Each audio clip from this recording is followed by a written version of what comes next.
بسم اللہ الرحمن الرحیم ان الحمد للہ نحمده ونستعینه ونستغفره ونعوذ باللہ من شرور انفسنا ومن سیئات اعمالنا من يهده الله فلا مضل له ومن يضلل فلا هادي له واشهد ان لا اله الا الله واشهد ان محمدا عبده ورسوله ارسله بالحق بشيرا ونذيرا اما بعد فان خير الحديث كتاب الله وخير الهدي هدي محمد صلى الله عليه وسلم وشر الامور محدثاتها وكل محدثة بدعة وكل بدعة ضلالة وكل ضلالة في النار. اعوذ باللہ السمیع العلیم من الشیطان الرجیم من ہمزہ ونفخہ ونفثہ بسم اللہ الرحمن الرحیم یا ایہا الذین آمنوا اتقوا اللہ حق تقاتہ ولا تموتن الا وانتم مسلمون یا ایہا الناس اتقوا ربکم الذی خلقکم من نفس واحدہ وخلق منها زوجها وبث منہما رجالا کثیرا ونساء واتقوا الله الذي تساءلون به والأرحام إن الله كان عليكم رقيبا يا أيها الذين آمنوا اتقوا الله وقولوا قولا سديدا يصلح لكم أعمالكم ويغفر لكم ذنوبكم ومن يطع الله ورسوله فقد فاز فوزا عظيما أو كما قال تعالى في موضع آخر وأنكحوا الأيام منكم والصالحين من عبادكم وإمائكم إن يكونوا فقراء يغنهم الله من فضله والله واسع عليم أو كما قال النبي صلى الله عليه وسلم عن أبي هريرة رضي الله عنه أن رسول الله صلى الله عليه وسلم قال إذا أتاكم من ترضون خلقه ودينه فزوجوه إلا تفعلوه تكن فتنة في الأرض وفساد عريض. حاضرین جمعہ، تمام قسم کی تعریفات، توصیفات، حمد و ثنا، کبریائی، بڑائی اللہ رب العالمین کے لیے زیبا اور سداوار ہیں، جو ہم سب کا خالق ہے، مالک ہے اور تنہا پالنہار ہے. بعدہ درود و سلام ہو بالعموم تمام انبیاء پر، بالخصوص آخری نبی محمد عربی صلی اللہ علیہ وسلم پر. حاضرین جمعہ، آج کے خطبہ جمعہ کا موضوع ہے نکاح کی اہمیت اور اس کے کچھ تقاضے. اگر ہم نکاح پر غور کریں تو معلوم ہوگا کہ نکاح انسانی زندگی کی بقا ہے. نکاح سماج کو صاف اور ستھرا رکھنے کا ایک پاکیزہ ذریعہ ہے. نکاح وہ چیز ہے جو انبیاء کا طریقہ رہا ہے. نکاح وہ چیز ہے جس کے بارے میں اللہ رب العالمین نے ارشاد فرمایا کہ تمام انبیاء شادی شدہ تھے، اور بدکاری کو ختم کرنے کا ایک بہترین ذریعہ ہے. اور یوں کہہ لیجئے اس دنیا میں پائے جانے والے تمام مذہبوں اور دھرموں میں اس چیز کا وجود ملتا ہے. لیکن غور کرنے کی بات یہ ہوگی، اللہ رب العالمین نے تمام انبیاء کے بارے میں ارشاد فرمایا، شادی شدہ تھے، انبیاء کا طریقہ، ان کی سنت بتلایا اور پاکیزگی کا ذریعہ بتلایا، انسانی زندگی میں اطمینان کا، سکون کا ذریعہ بتلایا. تو کیا اللہ رب العالمین نکاح کے تعلق سے ہم لوگوں کی کچھ رہبری رہنمائی کرتا ہے، یا اسلام نے ہم کو اس نکاح کے تعلق سے کچھ گائیڈنگ دی ہے، کچھ طریقے بتلائے ہیں کس طریقے سے نکاح کرنا چاہیے، یا نکاح کے بعد کی زندگی کو کس طریقے سے جینا چاہیے؟ بہرکیف اگر ہم مطالعہ کریں، قرآن کریم کو پڑھیں اور احادیث پر غور کریں تو معلوم ہوگا اللہ رب العالمین سورہ نور آیت نمبر 32 میں ارشاد فرماتا ہے، انکحوا الایام منکم والصالحین من عبادکم وامائکم ان یکونوا فقراء یغنہم اللہ من فضلہ. اللہ رب العالمین کہتا ہے انکحوا، تم نکاح کر دو جو بچوں کے اولیاء، ولی، ماں باپ، بڑے بھائی جو لوگ ہوتے ہیں، اللہ رب العالمین نے ان لوگوں کو آیت کریمہ میں مخاطب کیا اور کہا کہ تم نکاح کرو، انکحوا الایاما، اپنے ان بچیوں کا جن کا نکاح نہیں ہوا ہے، ان بچوں کا جن کا نکاح نہیں ہوا ہے۔ لفظ ایاما یہ اس کی واحد ایم آتی ہے اور معنی ہوتا ہے وہ بچیاں جن کا نکاح نہیں ہوا، خواہ وہ ابھی تک کنواری ہوں، خواہ وہ مطلقہ ہوں، خواہ وہ بیوہ ہوں، وہ جس کیٹیگری میں پائی جاتی ہوں، اگر وہ بے نکاح کی ہیں ان کا نکاح کرنا۔ اسی طریقے سے ایم اس مرد کو بھی کہا جاتا ہے جو بے نکاح ہو، جس کا نکاح نہ ہو۔ اللہ رب العالمین نے فرمایا انکحوا، تم نکاح کرو۔ معلوم ہوا نکاح کرنا انسان کا اپنا معاملہ نہیں ہے، نکاح ماں باپ کا ایک مسئلہ ہے، گھر کے بڑے لوگوں کا ایک مسئلہ ہے، ان کی فکر ہے، ان کی سوچ ہے، ان کے بارے میں تلقین ہے کہ ان کو اپنے بچوں کے بارے میں فکر کرنا چاہیے، ان کو اپنے بچوں کے بارے میں احساس کرنا چاہیے، ان کو پتہ رہنا چاہیے کہ ہمارے گھر میں ہمارے بچے بڑے ہو رہے ہیں، اب ان کا نکاح کرنا ہے۔ انکحوا الایام منکم والصالحین من عبادکم وامائکم، اور تمہارے جو غلام ہیں، ہمارے ہاں غلام نہیں پائے جاتے، نوکر چاکر پائے جاتے ہیں، اگر غلام ہیں ان کا بھی نکاح کرو، مالک کے اوپر کہا۔ اور یہ چیز کہنے کے بعد کہی، آج ہمارے سماج کا ایک بڑا المیہ ہوتا ہے اور وہ یہ ہوتا ہے کہ ہمارے بچے اپنے پیروں پر کھڑے نہیں ہیں، ہوتا ہے یہ ہوتا ہے کہ ہمارے بچے ابھی کچھ کر نہیں رہے، کچھ کما نہیں رہے، کچھ ابھی ایسا راستہ نہیں ہے جس کے ذریعے سے وہ اپنی زندگی گزار سکیں۔ اللہ رب العالمین کی اس آیت کریمہ پر غور کریں اور احساس کریں کہ ہم کیا کما رہے ہیں، ہمیں کیا کمانا چاہیے۔ اللہ تعالیٰ نے اس آیت کریمہ کو اس طریقے سے بیان فرمانے کے بعد نکاح کرو، نکاح کر دو، جب تمہارے بچے بالغ ہو جائیں نکاح کرو۔ ان یکونوا فقراء یغنیہم اللہ من فضلہ، اگر تمہارے بچے غریب ہیں، اگر تمہارے بچے فقیر ہیں، اگر تمہارے بچوں کے پاس زندگی گزارنے کے لیے ذریعہ نہیں ہے، اللہ رب العالمین ان کو اپنے فضل سے مالدار کر دے گا۔ اللہ تعالیٰ ان بچوں کو اپنے فضل سے مالدار کر دے گا۔ نبی کریم صلی اللہ علیہ وسلم کی حدیث مبارکہ سنیے، اللہ کے نبی صلی اللہ علیہ وسلم نے ارشاد فرماتے ہیں ثلاثۃ حق علی اللہ عونہم، تین لوگ ایسے ہوتے ہیں جن پر اللہ رب العالمین، جن کی مدد کرنا اللہ رب العالمین اپنے لیے فرض کر لیتا ہے، ضروری کر لیتا ہے، جن کی مدد اللہ رب العالمین کے لیے ضروری ہوتی ہے۔ الناکح الذی یرید العفاف، ان میں سے ایک شخص وہ ہے جو نکاح کرتا ہے برائی سے بچنے کے لیے، جو نکاح کرے بدکاری سے بچنے کے لیے، جو نکاح کرے غلط راستے سے بچنے کے لیے۔ آج ہم اپنے سماج کا جائزہ لیں اور اس چیز کو محسوس کریں، کیا ہمارے سماج میں نکاح اس لیے ہوتے ہیں کہ بچے بدکاریوں سے بچ جائیں؟ کیا ہمارے سماج میں نکاح اس لیے ہوتے ہیں کہ بچے غلط راستوں سے بچ جائیں؟ اگر اس لیے ہوتے ہیں تو واضح رہے کہ بچے 14, 15, 16 سال کی عمر میں بالغ ہو جاتے ہیں، اور اگر وہ اس عمر میں بالغ ہو رہے ہیں تو بالغ ہونے کے بعد ماں باپ کا پہلا فریضہ ہے ان کا نکاح کیا جائے، اور اگر نہیں کر رہے ہیں، اور ہمارا سماج اس چیز پر شاہد ہے، بچوں کی عمر 30 سال جا رہی ہے، 32 سال جا رہی ہے، 35 جا رہی ہے، اور باپ کی یہ سوچ ہے کہ ابھی بچہ پیروں پہ نہیں کھڑا ہے۔ باپ کو ایسا لگتا ہے کہ میرا بیٹا دودھ کا دھلا ہوا ہے، اور باپ کی یہ سوچ ہے کہ ابھی تو بچہ ہے، کر دیں گے۔ باپ کا نظریہ یہ ہے ابھی ہوا ہی کیا ہے، اس کی عمر گزری جا رہی ہے، نوجوان بچیاں اپنے گھروں میں اپنی عزت کی بھیک مانگ رہی ہیں، اور اگر کوئی بچہ اپنے والدین کا مقابلہ کرے اور کہہ دے کہ نکاح کرنا ہے تو اس کو عیاش اور مکار سمجھا جاتا ہے۔ ایسا ہوتا ہے، اور یہ ماں باپ اگر اس موقع پر نکاح نہیں کرتے اور 30 اور 32 سال 35 سال کی عمر میں اگر نکاح کر رہے ہیں تو بتلائیے کیا ان کا نظریہ یہ ہے کہ ہمارے بچے گناہوں سے بچ جائیں؟ اگر نظریہ یہ ہے تو یہ بتائیے کہ جو 35 سال کی عمر گزر گئی، آپ کے بچوں نے اس 35 سال کی عمر میں کیا کیا ہے، آپ کے پاس کوئی خبر ہے؟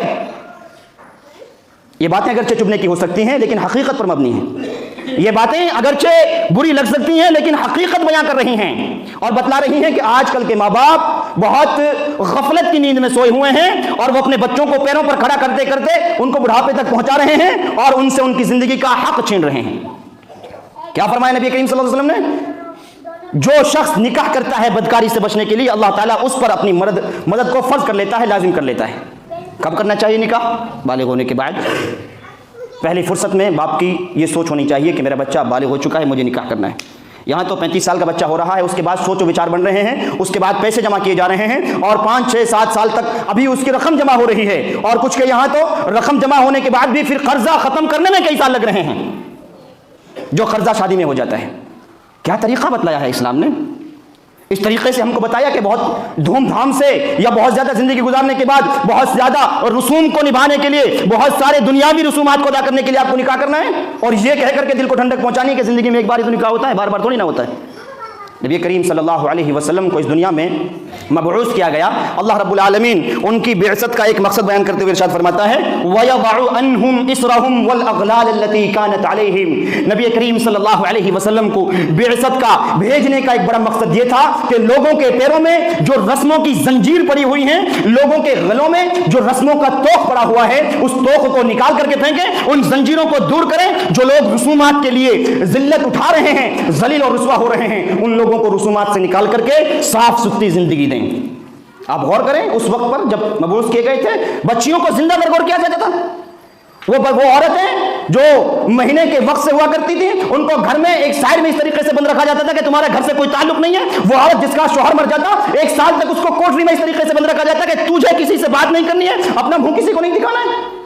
اور آج کیا ہم بھی انہی حالات سے گزرنے والے نہیں ہیں، یا اسی طریقے سے کام نہیں کر رہے ہیں؟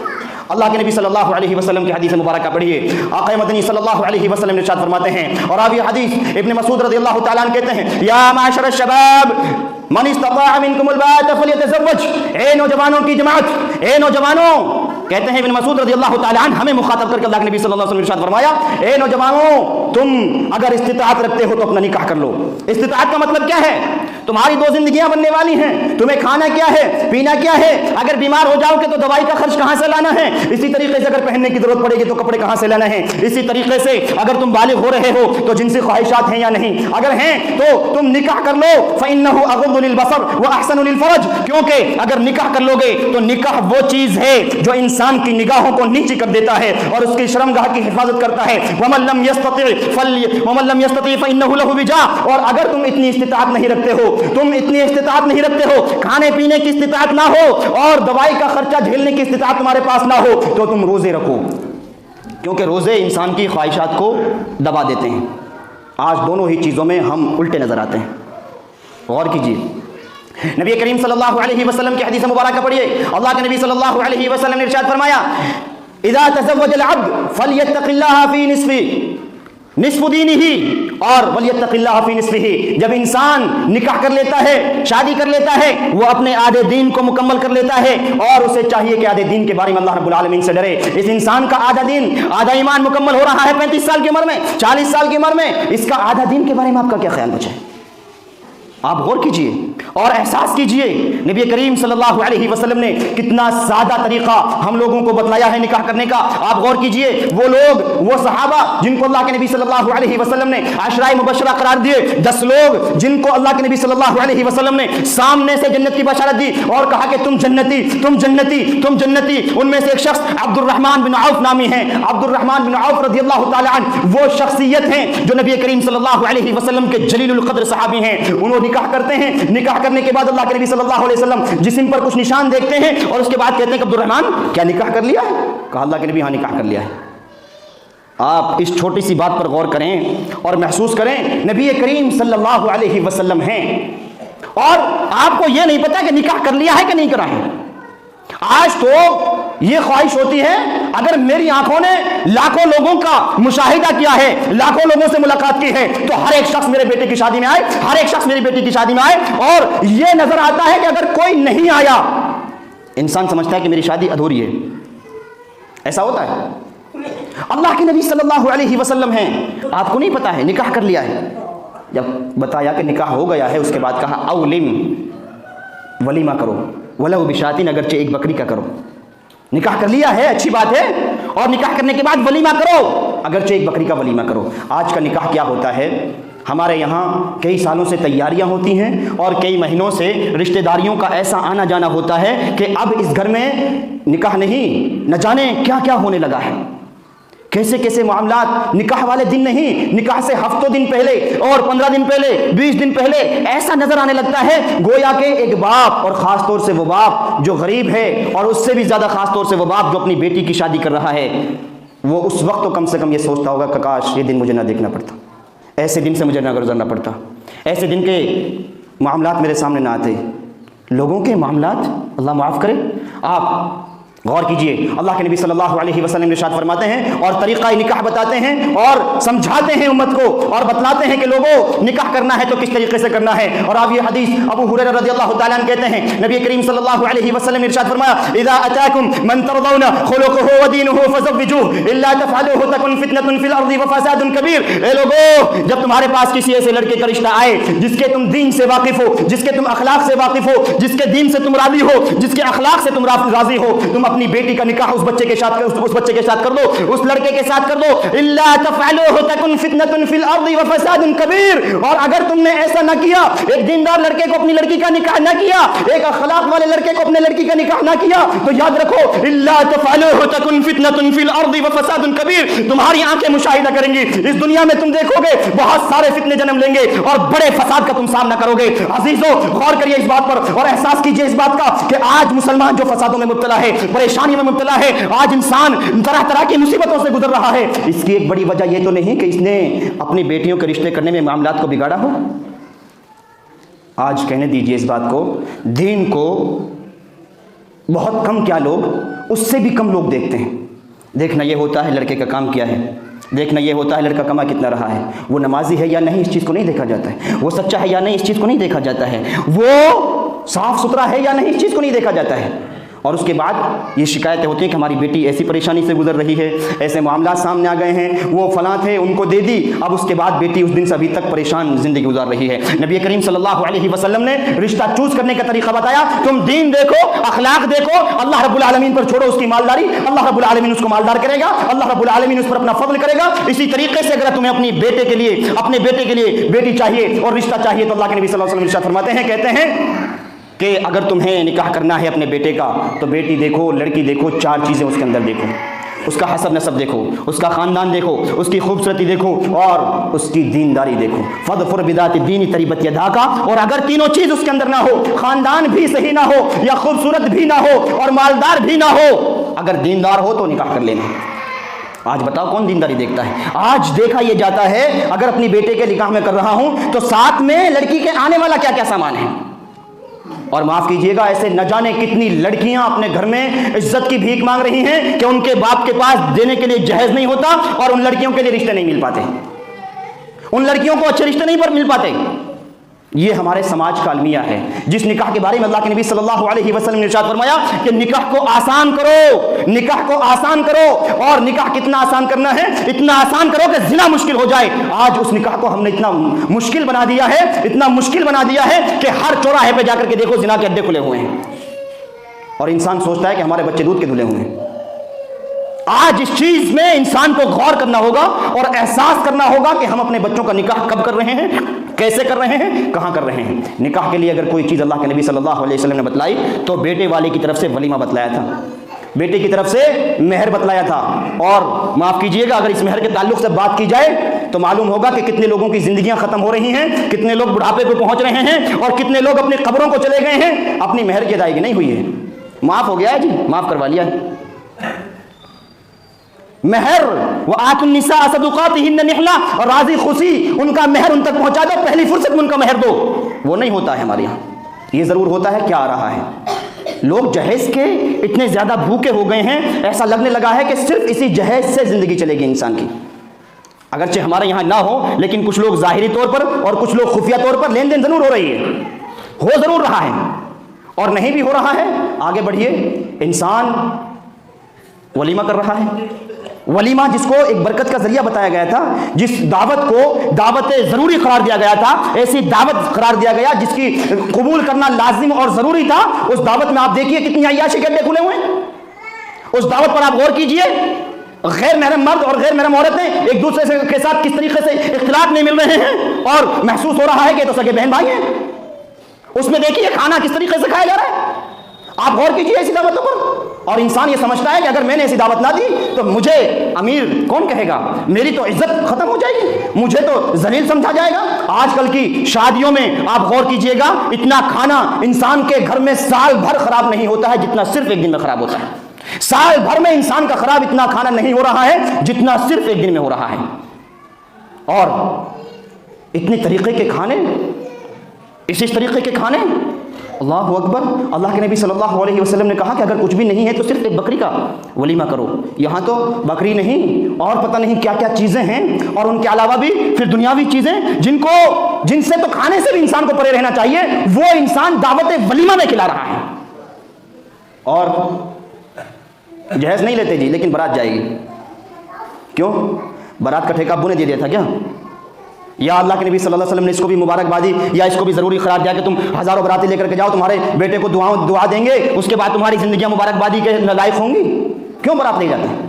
بارات کا آپ کو کس نے اتنا بڑا مقام دے دیا کہ آپ کسی غریب کے گھر میں یا کسی کے بھی گھر میں 100 200 500 لوگوں کو لے کر کے جائیں اور نہیں ہمیں کھانا ہے کھلائیے؟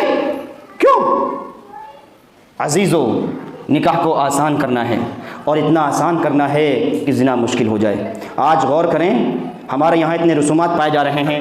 ہلدی کی رسم ہے, اور اس رسم میں ہمارے پورے گھر کی نہیں اور اطراف کی عورتیں پورے ایک خاص کپڑے اور اس طریقے سے کپڑے پہن کر کے نکل رہی ہیں. دوسرے دیکھے تو کہیں کہ کون سی ٹولی ہے, کہاں سے نکلی ہے, کہاں جا رہی ہے؟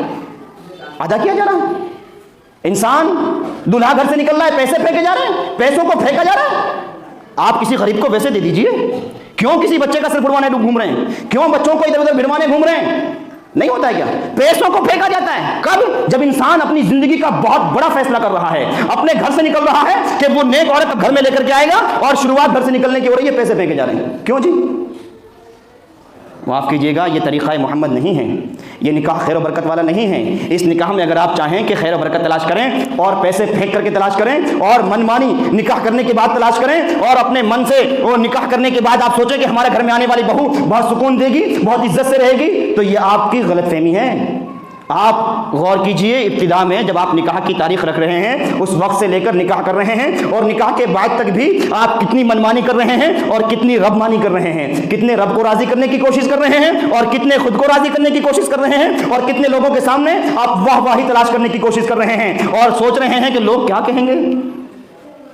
اس بات پر ہمیں غور کرنا ہوگا, اور اس بات پر احساس کرنا ہوگا. وہ عورت جس عورت کو نبی کریم صلی اللہ علیہ وسلم نے دنیا کی سب سے بہترین چیز قرار دیا, الدنیا کلھا متاع وخیر متاع الدنیا المرأة الصالحہ قرار دیا, کہ دنیا میں تمام چیزیں فائدہ اٹھانے کی ہیں, اور سب سے بہترین چیز اگر فائدہ حاصل کرنے والی کوئی چیز ہے تو نیک عورت ہے, نیک عورت ہے. آج ہر وہ شخص جو شادی شدہ ہے اور جس کی شادی کو 2-4 سال گزر گئے ہیں, اس سے پوچھئے کہ آپ کی بیوی نماز پڑھ رہی ہے؟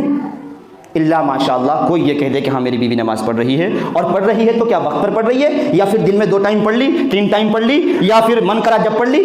یہ تو نہیں چل رہا ہے. اور اگر ایسا چل رہا ہے تو کیا ہماری بیوی نیک ہے, ہماری بیوی صالح ہے؟ آپ نوجوانوں سے پوچھئے, آپ کی بیویوں کے پیٹ میں اگر بچے ہیں تو بچوں کی پرورش جب پیٹ میں پا رہے ہیں, بچے پرورش جب پیٹ میں پا رہے ہیں, تو باہر سے ماں کیا کر رہی ہے, کون کون سے سیریل دیکھ رہی ہے اور کون کون سی سورت کی تلاوت کر رہی ہے. آپ کو پتہ لگ جائے گا کہ ہماری گھر کی عورتیں کتنی نیک ہیں.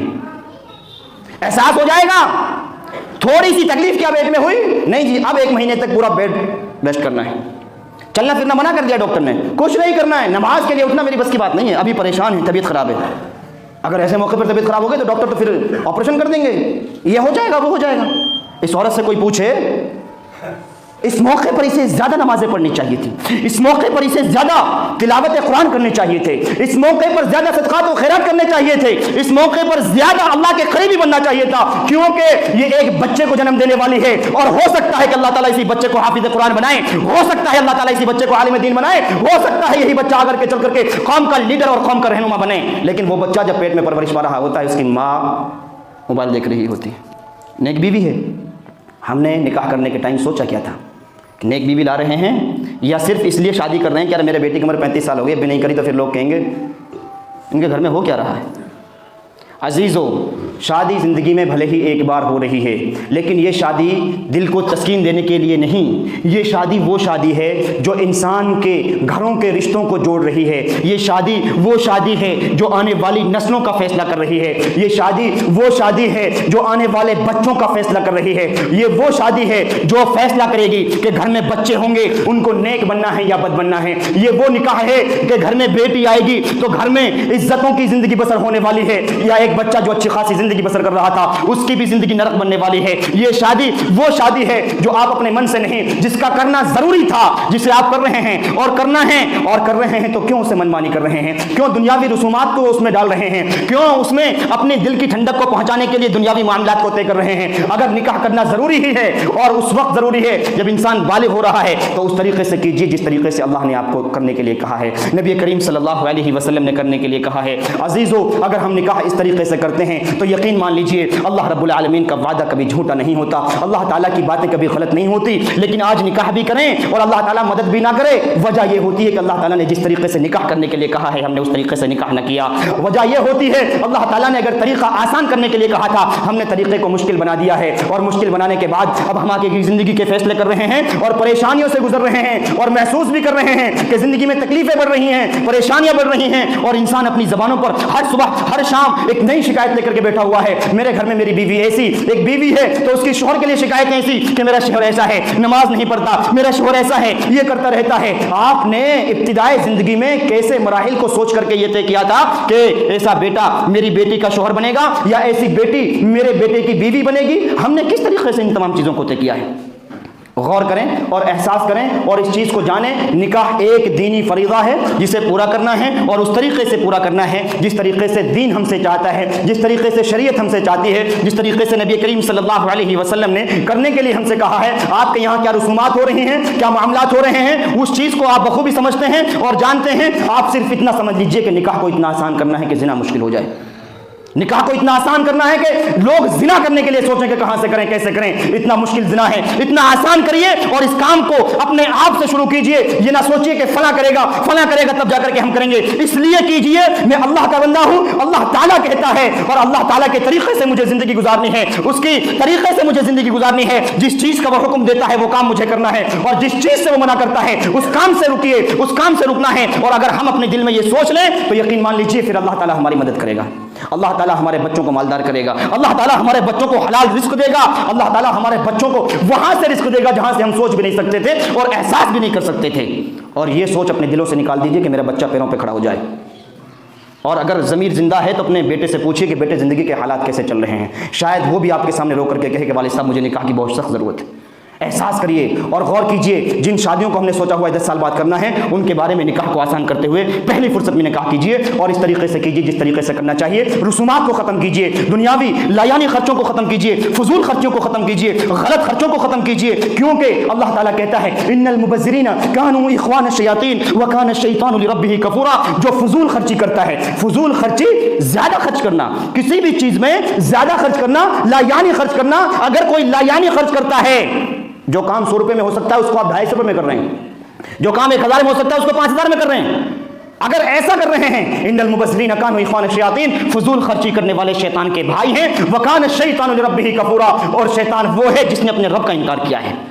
بھائی ہو کر کے کہیں ہم بھی تو اپنے رب کا انکار نہیں کرتے، کہیں ہم بھی تو اپنے رب کا انکار نہیں کر رہے۔ احساس کیجئے اور کوشش کیجئے، اپنے بچوں کے لیے دعائیں دیجئے، اپنے بچوں کے لیے دعائیں کیجئے۔ اللہ تعالیٰ سے دعا کرتے ہیں مولا کریم تو ہمارے سماج میں جتنے نکاح ہو رہے ہیں یا اللہ جو ہونے ہیں مولا کریم تو ان کو آسان کر دے۔